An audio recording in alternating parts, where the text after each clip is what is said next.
सबसे पहले हम देखेंगे थनैला रोग का कारक क्या है? जीवाणु। क्या है? जीवाणु। वर्षा ऋतु में अधिकतम कौन सा रोग पशुओं में फैलता है? कौन सा रोग? कौन सा रोग? गलघोटू। कौन सा रोग? गलघोटू जो है वर्षा ऋतु में ज्यादातर फैलता है। गलघोटू का टीका, गलघोटू का टीका लगवाने का सही समय क्या है? वर्षा से पहले।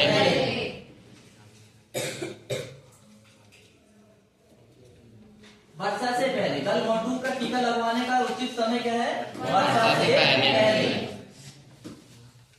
लंगड़ी रोग का कारक है क्या? लंगड़ी रोग का कारक जीवाणु है ना। तो इससे पहले भी अपन ने देखे थे कि लंगड़ी रोग जो है एक जीवाणु जनित बीमारी है और उस जीवाणु का नाम है क्लास्ट्रीडियम सोबियाई। क्या नाम है? क्लास्ट्रीडियम सोबियाई। गलघोटू रोग की उद्भवन अवधि, गलघोटू रोग की उद्भवन अवधि कितने दिन में दिखाई देते इसके लक्षण? 1 से 2 दिन। 1 से 2 दिन। कंफर्म है क्या? 1 से 2 दिन? Yes sir.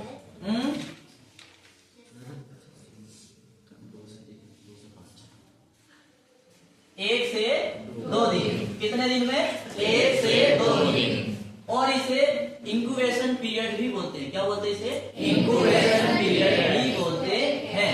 मान के चलो यदि जो गलघोटू का जो जीवाणु है यदि स्वस्थ पशु के शरीर में चला जाए, बीमार पशु के जूठा खाने से या पीने से, तो वो 1 से 2 दिन में अपना लक्षण पशु में दिखाई देता है। इसके बाद में स्ट्रीप का परीक्षण किया जाता है। इसमें किया जाता है थनैला रोग में। स्ट्रीप का परीक्षण कौन सी बीमारी में किया जाता है? थनैला रोग। कौन सी बीमारी में? थनैला रोग।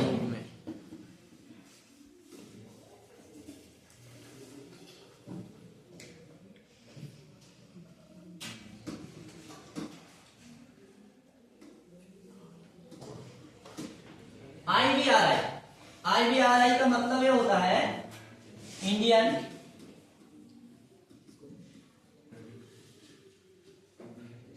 Veterinary research institute. Indian veterinary research institute ये कहाँ पर है? इज्जत नगर बरेली। कहाँ पर है? इज्जत नगर बरेली। और ये बरेली जो है उत्तर प्रदेश राज्य में। किस राज्य में? उत्तर प्रदेश राज्य में। तो इसे हिंदी में हम बोलते हैं भारतीय पशु चिकित्सा अनुसंधान संस्थान, इज्जत नगर बरेली। गोवंश पशुओं में गलघोटू रोग किस जीवाणु द्वारा फैलता है? किस जीवाणु द्वारा फैलता है?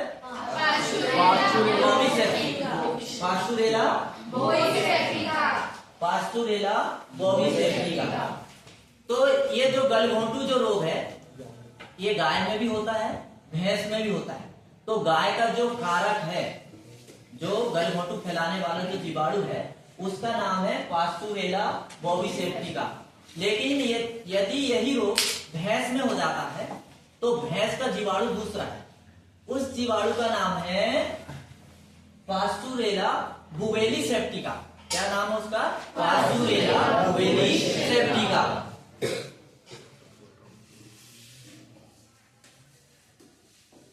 यहां से हमारा अब विकल्प हमारे कंप्लीट होते हैं। अब हम आते हैं रिक्त स्थान। किसमें आते हैं? रिक्त स्थान। तो रिक्त स्थान में हम देखेंगे कि पहला रिक्त स्थान हमारे सामने है।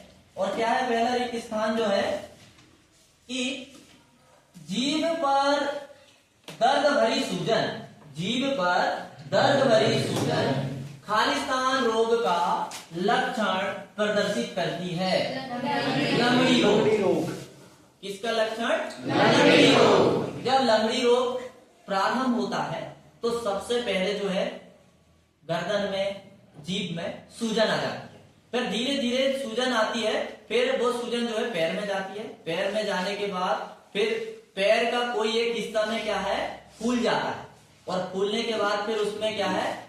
ये गैस जैसा भरा जाता है और वहां पर कोल तार जैसे मवाद बन के सड़ जाता है। तो वो मवाद कोल तार जैसी, कोल तार मतलब एकदम काला जैसा आई रहता ना, बिना जला आई, ऐसा जब हम चीरा लगाते हैं उसको, जहां पर वो फूला है ना वहां चीरा लगाते तो ऐसा कोलतार जैसा यहाँ द्रव निकलता है, मतलब वो बदबूदार द्रव होता है, सड़ वाला मवाद ऐसा निकलता है जब लंगड़ी रोग में फूलन वाली जगह में चीरा लगाने से। और यदि फूले वाले भाग को हम दबाते हैं ना ऐसा करके, मतलब उसका पैर जहां फूल फूला है तो वहां चट चट की आवाज आती, किसकी आवाज आती, चट चट की आवाज। ऐसे भी अपन लंगड़ी रोग की पहचान कर सकते हैं। फिर इसके बाद में क्या दिया है, दांतों से कटकटाने की आवाज आना खालिस्तान रोग का लक्षण है। कौन से रोग का लक्षण है ये, लंगड़ी रोग। लंगड़ी रोग कौन से रोग का लक्षण है, लंगड़ी रोग। हनेला रोग से ग्रसित पशु के दूध का पीएच मान